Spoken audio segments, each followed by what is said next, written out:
The lightless room is engulfed by an eerie quietness, interrupted only by the sporadic coughing of one particular cadet seated in one of the back rows.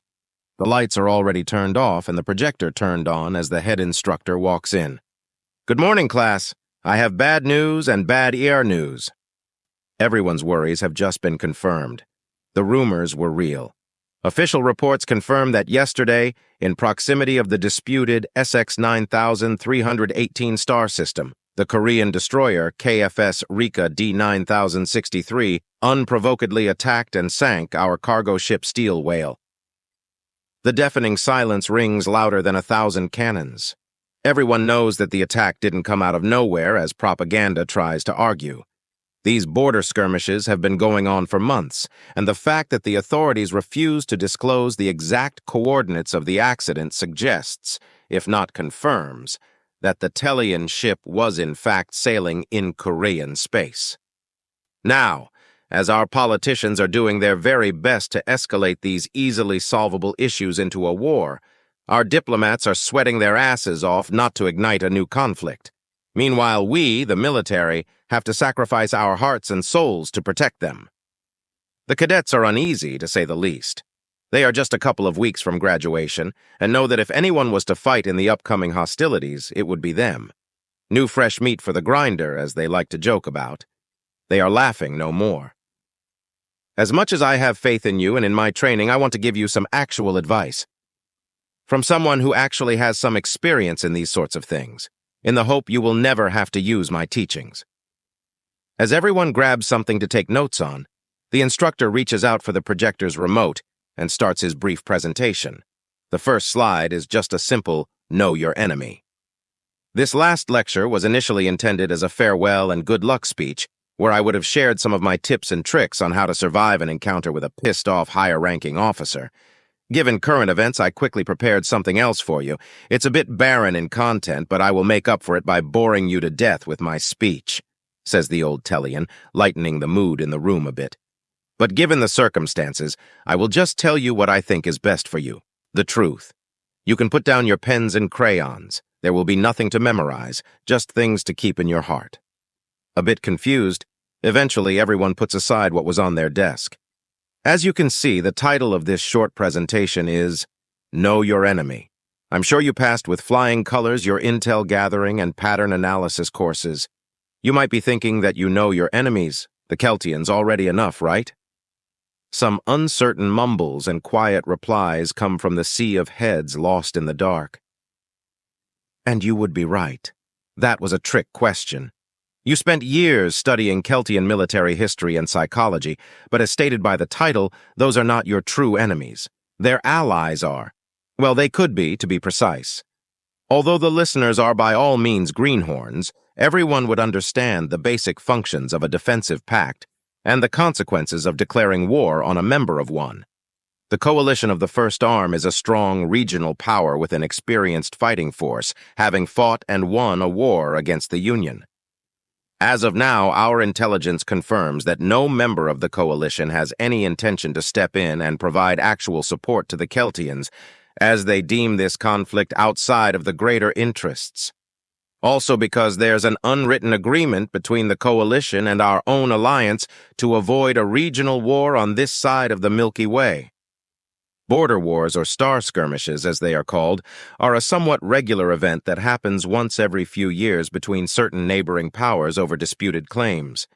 It's not a full-on war, and it usually resolves in a few months with limited and contained damages. Worry not. Everything suggests that this skirmish will be nothing out of the ordinary. So a couple of blows here and there until one of two parties grows tired and claims their objectives have been achieved. And that would be all if not for a little new variable in the equation. A variable ever so little, but certainly non-insignificant. Among the audience whispers and suggestions, try to guess what that would be.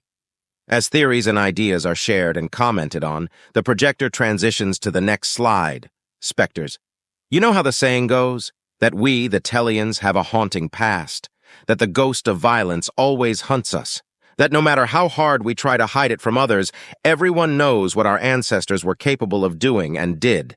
And that's the key word, were. Silence comes back to reign in the room. We are no longer what we were. We grew up. We changed. We are nowhere comparable to what we were in the past. The ghost of violence is just that, a specter. It does not exist. We, as a society and a species, are no longer capable both physically and mentally to perform some of the acts that defined our past. In no way, shape, or form could we replicate the exterminations of the Fifth Era, take on the Zarlark hordes like we did in the Seventh Era, or install a regional hegemony based on strength and fear as what was the Eighth Era. We have to accept the fact that our past is what it is. The past.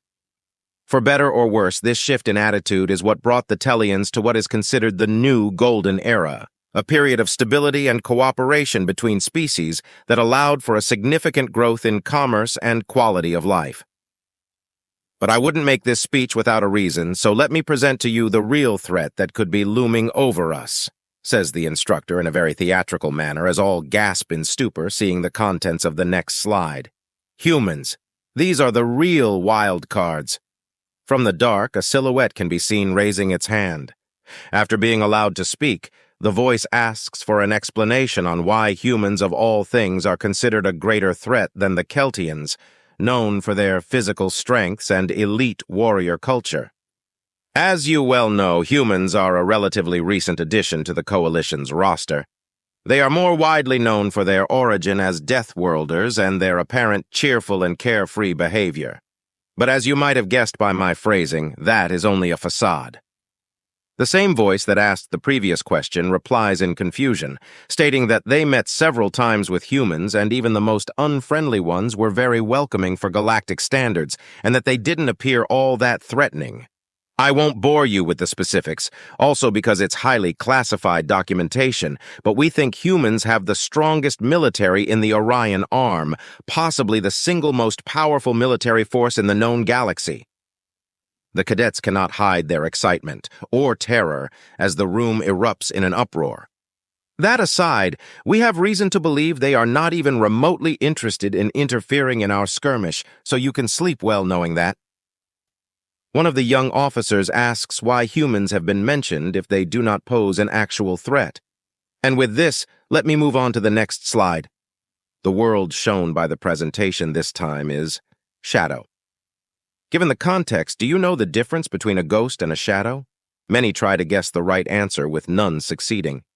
Specters, as said before, are not real. Shadows are. Shadows follow us everywhere. Shadows cannot be faded away, not even by the strongest ray from the strongest star, quite the opposite. The brightest light casts the darkest shadow. Shadows run just as fast, if not faster than us, and despite our best efforts, we cannot ever part ways with them. Humans. Humans have the scariest, deepest shadow.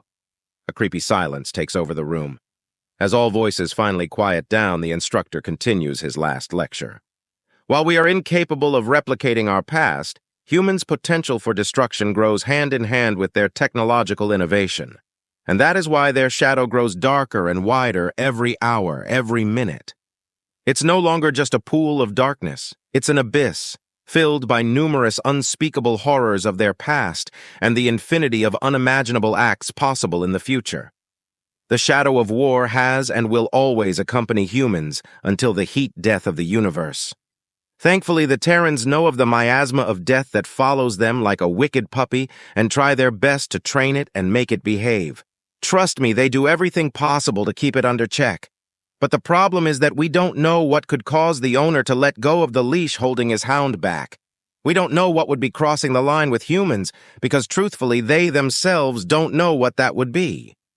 When on the front lines, as you sit in your comfy chair giving out commands, remember these words. Remember these few minutes of your life, and remember them well. If you see a Terran insignia, do not attack it. Do not approach it.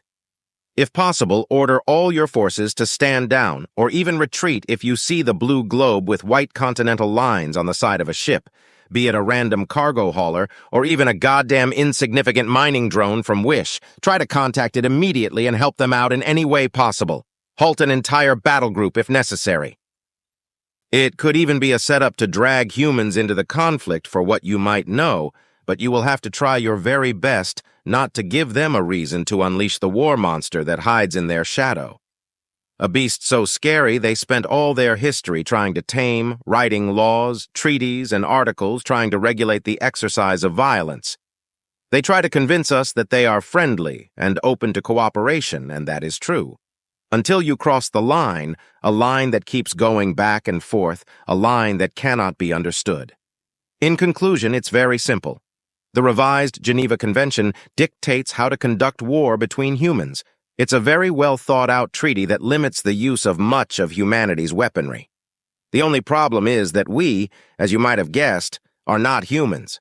So, by the gods, don't give them a reason to use us as target practice for their untested arsenal. Please, if you love engaging stories like this, make sure to like, subscribe, and turn on notifications to stay updated with all the latest episodes from FY Stories.